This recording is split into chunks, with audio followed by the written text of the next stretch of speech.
ഒടുവിൽ മഞ്ഞുരുക്കം. RSSന് വഴങ്ങി BJP കൗൺസിലർമാർ. രാജിവെക്കാതെ ഒരുമിച്ചു പോകാൻ തീരുമാനം. ജില്ലാ അധ്യക്ഷ തെരഞ്ഞെടുപ്പുമായി ബന്ധപ്പെട്ട പൊട്ടിത്തെറിയിൽ പാലക്കാട് BJPയിൽ ഒടുവിൽ സമവായം. RSS ഇടപെട്ട് നടത്തിയ ചർച്ചയ്ക്കൊടുവിൽ പ്രതിഷേധ രാജി വേണ്ടെന്ന് വിമത വിഭാഗം കൗൺസിലർമാർ തീരുമാനിച്ചു. പാർട്ടി എന്ന നിലയിൽ ഒറ്റക്കെട്ടായി മുന്നോട്ടു പോകണമെന്ന് RSS നേതാക്കൾ കൗൺസിലർമാർക്ക് നിർദ്ദേശം നൽകി. യുവനേതാവ് പ്രശാന്ത് ശിവനെ ജില്ലാ പ്രസിഡന്റ് ആക്കുന്നതിനെതിരെയായിരുന്നു പ്രതിഷേധം. RSS ഇടപെട്ടതോടെയാണ് ഇടഞ്ഞു നിന്ന വിമതർ അനുനയത്തിന് തയ്യാറായത്. പ്രശാന്തിനെ പ്രസിഡന്റാക്കുന്നതിൽ പ്രതിഷേധിച്ച് ഇടഞ്ഞു നിന്ന നഗരസഭാ ചെയർപേഴ്സൺ പ്രമീള ശശിധരൻ രാജിവെക്കില്ലെന്ന് അറിയിച്ചു.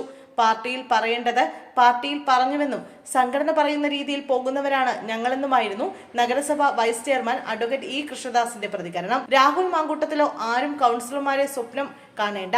പാർട്ടിയുടെയും RSSന്റെയും പ്രമുഖ നേതാക്കൾ ചർച്ചയ്ക്ക് എത്തിയിരുന്നുവെന്നും വരും ദിവസങ്ങളിൽ പരാതികളിൽ നടപടി വരുമെന്ന് വിശ്വസിക്കുന്നുവെന്നും വിമത നേതാക്കൾ പറഞ്ഞു. രാജിവെക്കാനുള്ള തീരുമാനം ഉപേക്ഷിച്ചെങ്കിലും ചെയർപേഴ്സൺ ഉൾപ്പെടെയുള്ള വിമതപക്ഷം നടപടിയിൽ പാർട്ടി ദേശീയ നേതൃത്വത്തെ അതൃപ്തി അറിയിച്ചിട്ടുണ്ട്.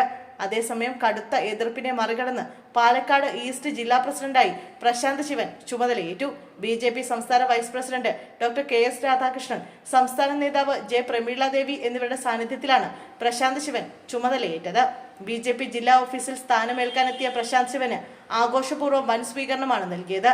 ചെണ്ടമേളവും പുഷ്പവൃഷ്ടിയും നടത്തിയാണ് പ്രശാന്ത് ശിവനെ എതിരേറ്റത്. സംസ്ഥാന നേതാവ് C കൃഷ്ണകുമാർ തന്റെ നോമിനിയെ ജില്ലാ പ്രസിഡന്റ് സ്ഥാനത്തേക്ക് തിരികെ കയറ്റുകയായിരുന്നെന്നാണ് വിമതപക്ഷം ആരോപിക്കുന്നത്.